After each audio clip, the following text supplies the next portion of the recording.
Welcome to our channel. Today we're taking a closer look at the life and untimely death of Tyrone Power, one of Hollywood's most captivating stars during its golden age.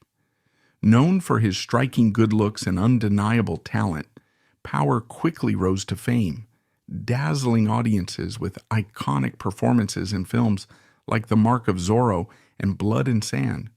Yet, behind the glamour, his life was marked by personal struggles and a career cut tragically short. Join us as we explore the fascinating journey of Tyrone Power and the legacy he left behind. Born on May 5, 1914, in Cincinnati, Ohio, Tyrone Edmund Power III seemed destined to grace a stage or screen from day one. His father, Tyrone Power Sr., had been a well-respected Shakespearean actor. His grandfather, known as Tyrone Power as well, was also no stranger to performing. The family's theatrical roots stretched back generations, marking the Powers as a genuine acting dynasty.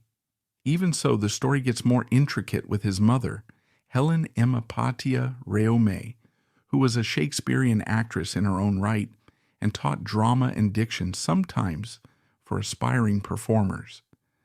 Legend has it that, as a sickly baby, Tyrone was whisked off to California in 1915 by his parents in search of a balmier climate that might restore his fragile health.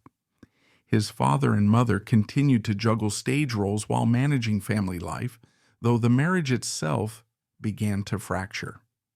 By 1920, they had divorced, leaving Helen to raise young Tyrone and his sister Anne. She returned to Cincinnati, moving in with relatives who ran a drama school, which turned the place into a swirling hub of theatrical energy. From an early age, Tyrone was steeped in the vocabulary of the stage, breathing techniques, enunciation drills, monologue rehearsals. While other kids memorized multiplication tables, he was memorizing lines. Still, there was a moment when Tyrone, teetering on the brink of adulthood, briefly considered stepping away from all this theatrical lineage in favor of a more conventional career. His mother had hoped he might go into law or a respectable field with more stability, partly because the life of an actor could be famously capricious. And for a time, young Tyrone toyed with the idea of studying law. Yet the pull of the stage, the applause, the drama, the chance to become somebody new, was irresistible. By the time he graduated from Purcell High School in 1931, he was all but certain he wanted to act professionally, just like his father and grandfather before him. That same year, he joined his father in New York, believing that if you wanted to break into the business, you needed to prove yourself in the cradle of American theater. Unfortunately, tragedy met him there. Tyrone Power Sr. died suddenly from a heart attack, leaving his son not only grief-stricken but also bereft of the paternal mentorship he had so badly wanted. Alone in a challenging environment, Tyrone soldiered on, determined to keep chasing the dream. In the early 1930s, Hollywood was already well on its way to becoming the global capital of film, and Tyrone recognized that the biggest opportunities lay in Tinseltown rather than on the East Coast stages. Yet success was by no means guaranteed. He managed to land a few minor film roles, but nothing that moved the needle in a significant way. Discouraged, he retreated to New York again to build up his resume on stage. He joined reputable touring productions, one of which was Romeo and Juliet, under the direction of the illustrious Katharine Cornell. His good looks and resonant voice began to draw more and more attention. One moment, he was performing for smaller, discerning theater audiences.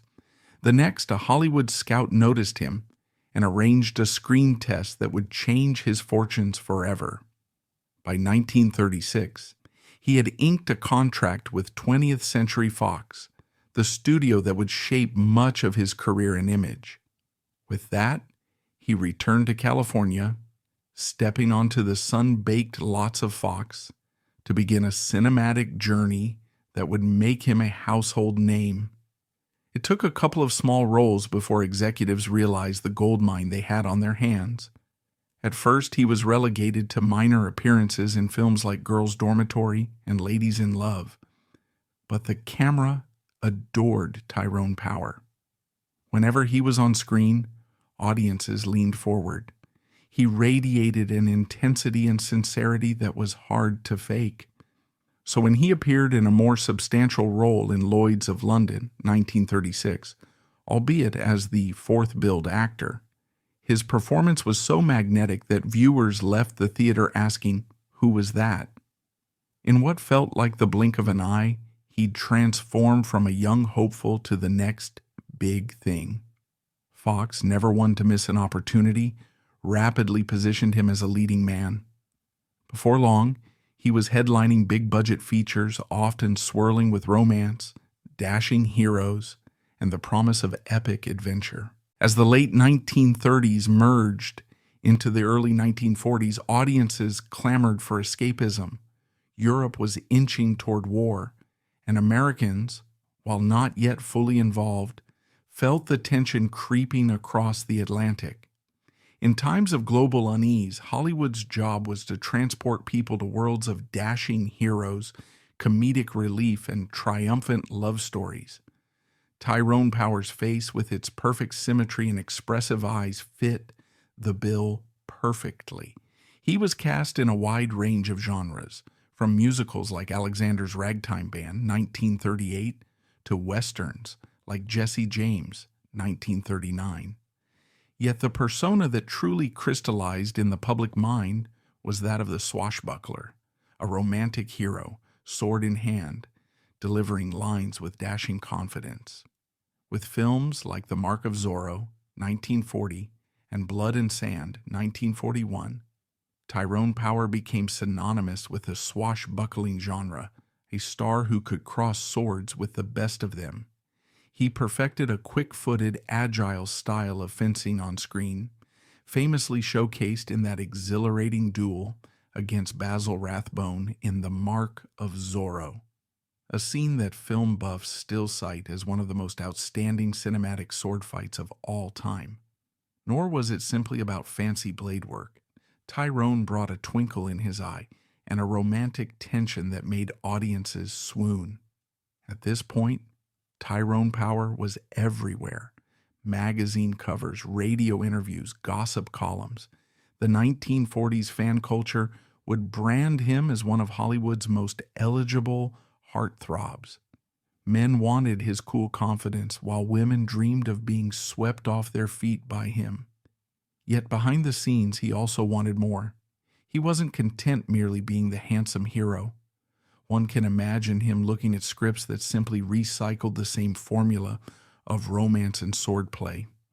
Like so many actors of that era, he felt the itch to prove himself dramatically, to show the world that he was more than a two-dimensional matinee idol. He confided in close friends that he hoped the studio would let him tackle roles that probed deeper emotional territory.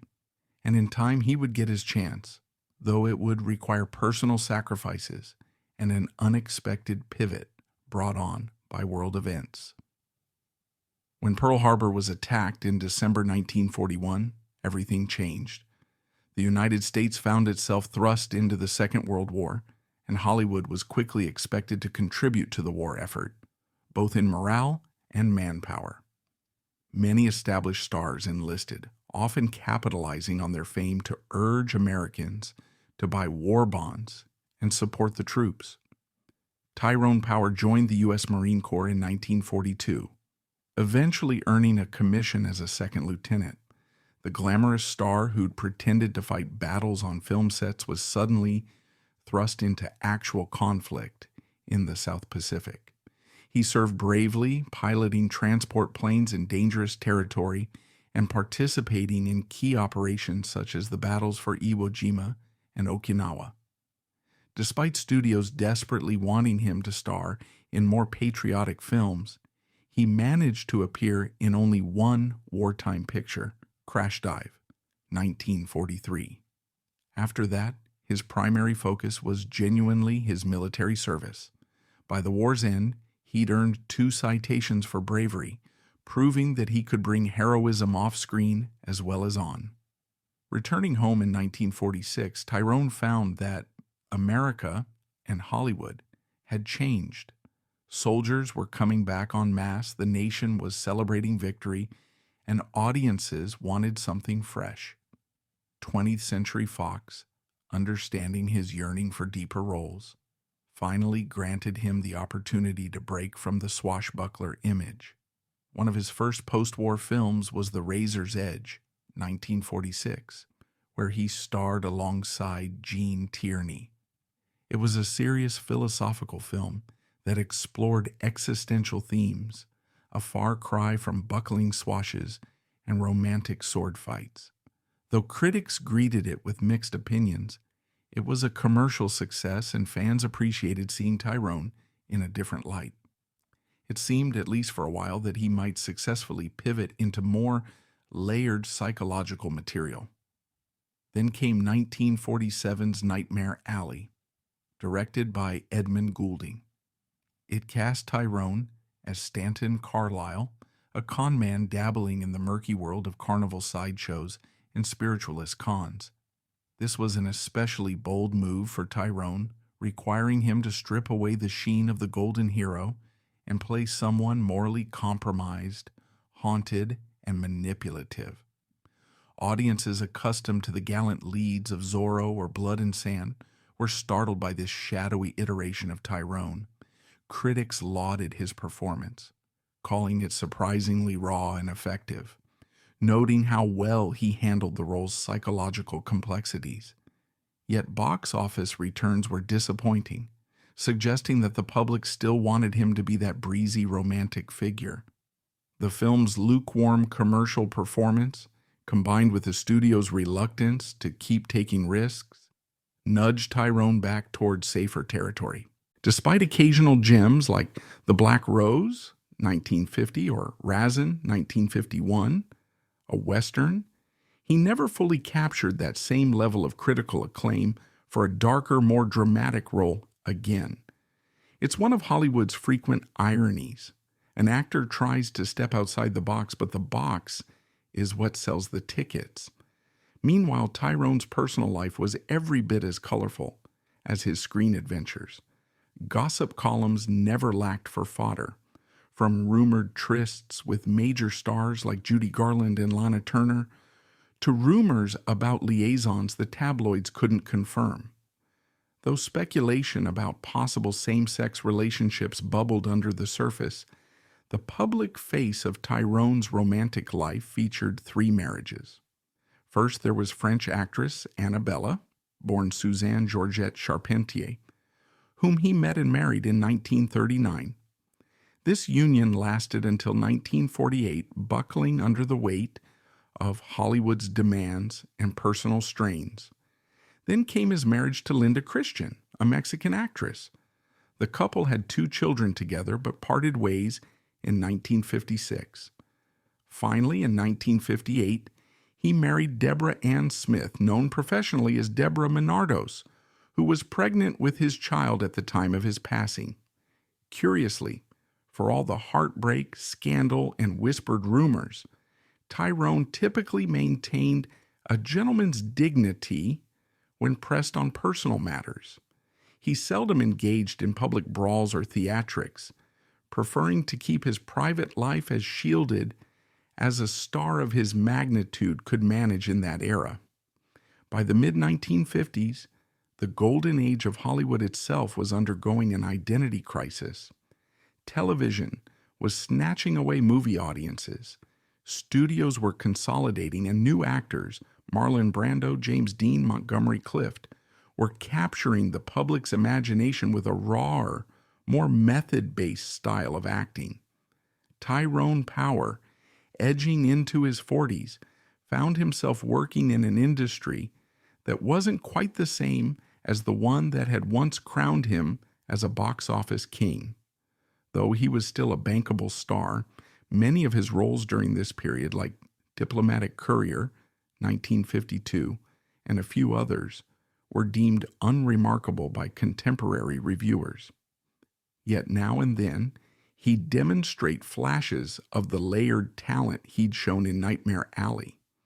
In 1957, for instance, he starred in the movie adaptation of Ernest Hemingway's The Sun Also Rises, and also took on a vital role in Billy Wilder's courtroom drama Witness for the prosecution, co-starring with Marlene Dietrich and Charles Lawton. These performances reaffirmed that Tyrone could deliver nuanced acting far beyond the charm and dashing exterior that made him famous. Off-screen, Tyrone also returned to the stage periodically, a testament to his passion for live performance. Some critics noted that his post-war theatrical work revealed a dramatic depth and emotional immediacy often hidden behind the glossy veneer of his Hollywood output. Indeed, it's plausible that, had he lived longer, he might have forged a steady second career on stage or in more avant-garde film roles, unveiling facets of his artistry that most mainstream audiences had never gotten the chance to see.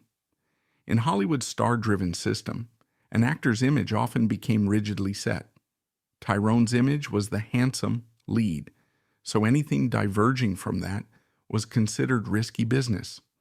Yet no matter how the industry's tides shifted, Tyrone Power remained a significant name, and in 1958, he embarked on what would become his final film project, Solomon and Sheba, directed by King Vidor and co-starring Gina Lollobrigida.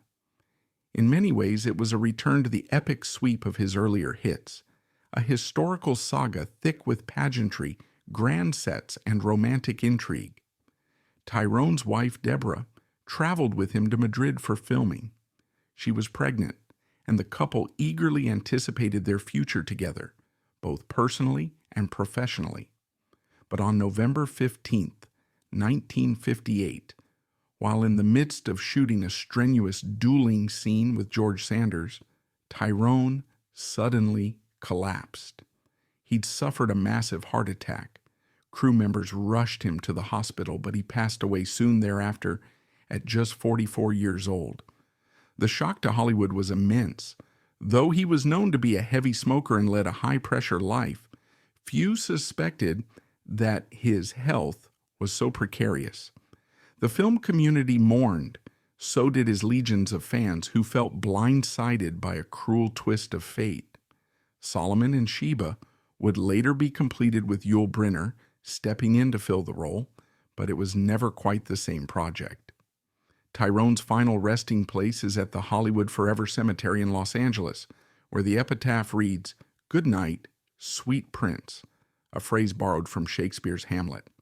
That line, used for a man whose life was inexorably linked to the stage, to storytelling, and to the romance of Hollywood, feels heartbreakingly apt. In the immediate aftermath of his death, there were all sorts of theories. Was it stress from the dueling scene? Was it an underlying genetic predisposition? His father, after all, had died of a heart attack as well. Could his intense smoking habit have been the silent killer that destroyed him? Publicly, it was chalked up to natural causes, a lethal combination of stress, a family history of heart trouble, and lifestyle. Regardless, the outcome was the same. Hollywood lost a brilliant actor in the prime of his career, and the story ended without the coda he might have written had he been given more time. After his death, Deborah Ann Smith gave birth to their son, Tyrone Power IV, continuing the lineage of that storied name. In interviews given years after his passing, Deborah would talk about him with a mix of love and sadness, about how she'd lost him so unexpectedly, how excited they both had been for the arrival of their child, and how Tyrone had still been so full of dreams. These reflections add yet another poignant layer to the tapestry of his life, reminding us that behind the icon there was a husband, a father, a friend. Looking at Tyrone Power's career in retrospect, it's clear that he left a unique mark on 20th century cinema. Some critics argue he was underutilized, his gifts for drama never fully tapped. Others contend that he did exactly what the studio system required: embody a larger-than-life romantic hero, deliver rousing sword fights and suave line readings, and ensure the box office soared.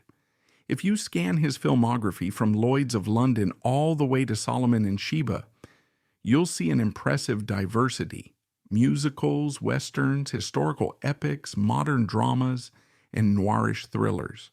He was one of those rare performers who could switch between comedic banter, intense emotional confrontation, and athletic stunt work without losing credibility. The rumors of same-sex affairs remain largely speculative, though they add a layer of mystique to a man who was famously circumspect about his private affairs. What is certain is that Tyrone was often lonely, searching for deeper meaning and at times frustrated by the film roles available to him. Despite the sheen of success, houses in Beverly Hills, a star on the Hollywood Walk of Fame, legions of admirers, he grappled with the same demons that beset many Hollywood legends: the relentless glare of publicity, the difficulty in forging genuine connections, and the strain of maintaining an image that seldom matched the real person underneath. His father was a gifted actor who died too young. Tyrone followed in those footsteps, albeit on a grander stage, and also passed away prematurely. It's as if the family name was both a blessing and a curse. Had Tyrone lived into old age, who can say what transformations his career might have taken? Could he have navigated the transition into the more grounded, often darker films of the 1960s and 70s? Maybe even taking on character roles akin to what Henry Fonda or James Stewart did in their later years?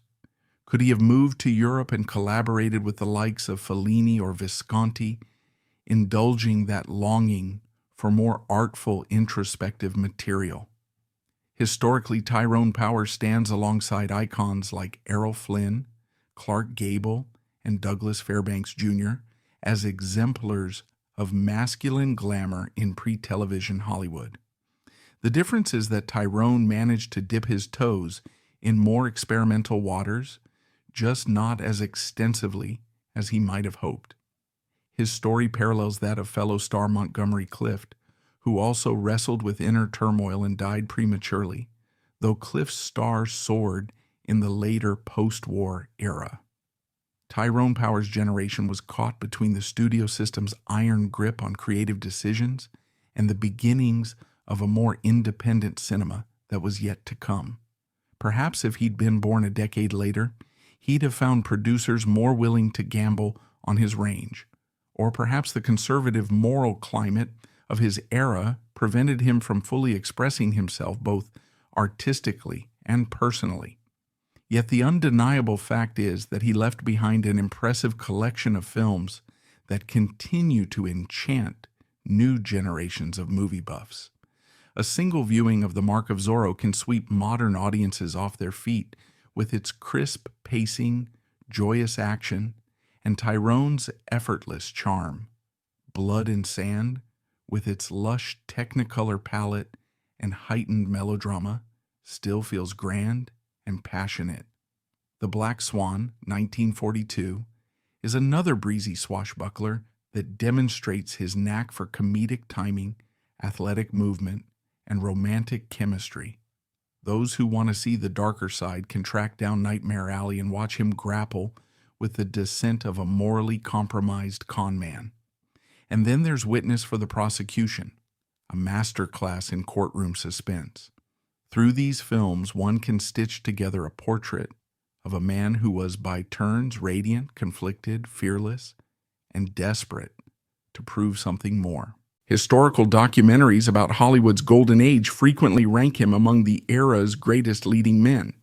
TCM, Turner Classic Movies, often spotlights his films in curated marathons, and contemporary film historians publish essays exploring the social and cultural implications of a star who navigated shifting masculinity ideals in mid-century America. In some corners of film scholarship, Tyrone Power is revisited as a case study for how Stardom was constructed, how studios packaged looks, voice, and persona into a brand. For younger cinephiles, used to the frenetic editing and CGI-laden spectacles of modern blockbusters, discovering Tyrone's measured, graceful style can be a revelation. They might gasp at how effectively a single raised eyebrow or a fleeting glance can convey volumes of subtext, or how exhilarating a sword fight can be when performed by actors who practice for weeks rather than relying on digital illusions. When you stroll through the Hollywood Forever Cemetery, you might pause at Tyrone Power's grave and think about the shortness of his life, just 44 years, and how much he packed into those decades. Some fans leave flowers or notes, others stand quietly reflecting on the ephemeral nature of fame. Tyrone Power's life was a testament to talent, charm, and an unwavering passion for acting.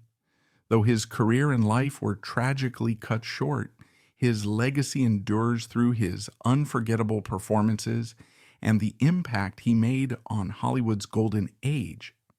If you enjoyed this tribute to Tyrone Power, don't forget to like, comment, and subscribe for more stories about the stars who shaped cinema history. Thank you for watching, and we'll see you in the next video.